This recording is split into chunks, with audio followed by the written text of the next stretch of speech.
طب ممكن افهم بس انت زعلان ليه؟ طيب فهمني، عرفني انت زعلان ليه طيب؟ الموضوع يا سيدي المسيح، مراتي بتقول على والدتي تعمل لها عمل ميلة الخلفة، وانا مش عارف يا صاحبي الموضوع ده حقيقي ولا بتكذب عليا توقعني في والدتي ولا ايه، عشان تشيل من والدتي واتخانق معاها. بص يا حبيبي، لما اقول لك نصح على اخوك من اخوه حبيبه، انت لازم تراقب مراتك ووالدتك وتشوف مين الكذاب ومين الصادق. والله يا صاحبي شوف بقى الكلام اللي انت قلته لي عندك حق فعلا، انا اعمل الكلام اللي انت قلته ده. والله يا صاحبي افكر لهم في موضوع كبير او كده واعمل لهم خطه حلوه قوي من غير ما يعرفوا. فعلا يا صاحبي انت كده دماغك اشتغلت، زي ما بقول لك كده يا صاحبي، عشان مامتك مهما كان لها الحق عليك هي اللي ربتك، ما ينفعش تغلط فيها مهما كان.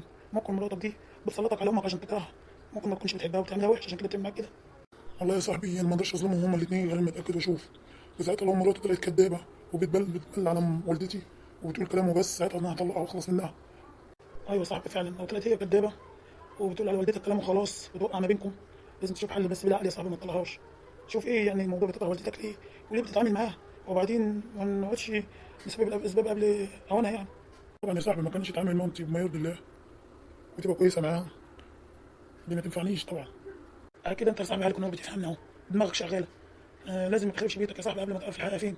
ولو لقيت مامتك بتعمل كده يعني تفهم معاها بالعقل، قول لها انت بتعملي ليه كده معايا يا ماما.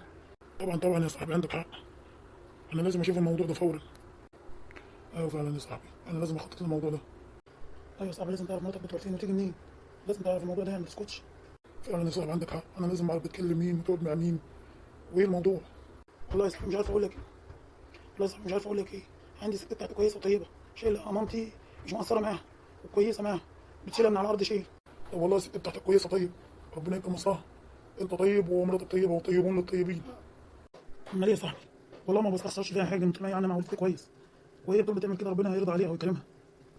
والله يا صاحبي لو الست بتاعتك طلعت كويسه زي الست بتاعتك كده وبتعامل مع والدتي بما يرضي الله، اشيلها في عيني من جوه وعمري ما استخسر فيها حاجه. بس انا لازم اعمل خطه يا صاحبي ان انا اسافر. ايه جت في دماغي الفكره دي دلوقتي؟ تسافر ليه يعني يا صاحبي؟ مش مستاهل ان انت تسافر يعني.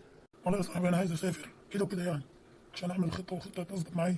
انا فهمتك، دي كانت تايهه عندي. انت بتعمل كده وكده يعني عشان مراتك تعرف الحقيقه منها يعني، ولا تعرف الست والدتك بتضحك عليك ولا هي؟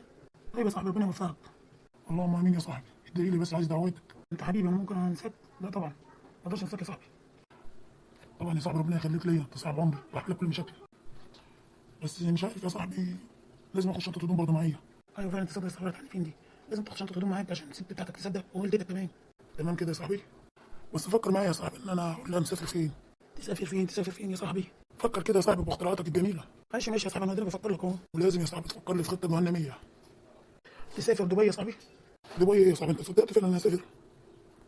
لا يا صاحبي، انت صدقت كده وكده يعني. لا يا عم فكر لي في سفريه قريبه كده مش بعيد قوي كده. تسافر اسوان يا صاحبي؟ هناك بلد جميله وحلوه. لا يا صاحبي دبي ايه؟ مش هينفع الموضوع ده، تقول انت رايح تتفسح وكده ومش شغل ومش عارف ايه تعمل لي حوار. اما انت مش هتسافر فعلا يا صاحبي، هو كده كده. ده هي يا صاحبي هتفكر في مشوار تاني بعيد عن اللي احنا بنفكر فيه. ممكن تفكر ان انا اروح هناك اتصرمح اقعد مع البنات هناك وكده يعني. عندك حق يا صاحبي، بلاش المشوار ده. ده بقول لك يا صاحبي، فكرت تروح اسكندريه، بلد جميله هناك اسكندريه يعني كده.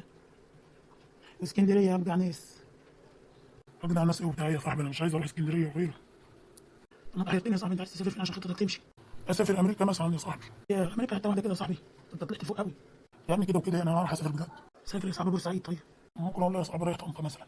فكر من قصه السفريه دي وكده، واعمل نفسك اللي انت في الشغل وكده، وتبقى عليهم فجاه من غير ما يعرفوا. شايف كده يعني يا صاحبي؟ او ممكن ان الخطه تتكشف. مش هتتكشف يا صاحبي، انت تعمل نفسك انت في الشغل بس تستخبى في اي حته في البيت. يعني انت متاكد يا صاحبي الخطه دي هتنجح يعني وتجيب فايده معايا؟ طبعا يا صاحبي، انا عمري ما فكرت لك في حاجه طلعت غلط يعني. ولازم اخطط تخطيطه باتجاه النميه يا صاحبي. مامتك يا حبيبي تعبت وديتها المستشفى. امال ايه؟ مش مامتي برضه ولازم واجب عليا اجر عليها واخاف عليها واديها المستشفى. دي مامتي برضه مهما كان. ربنا يخليك يا حبيبتي، يديك الصحه ويبارك فيك.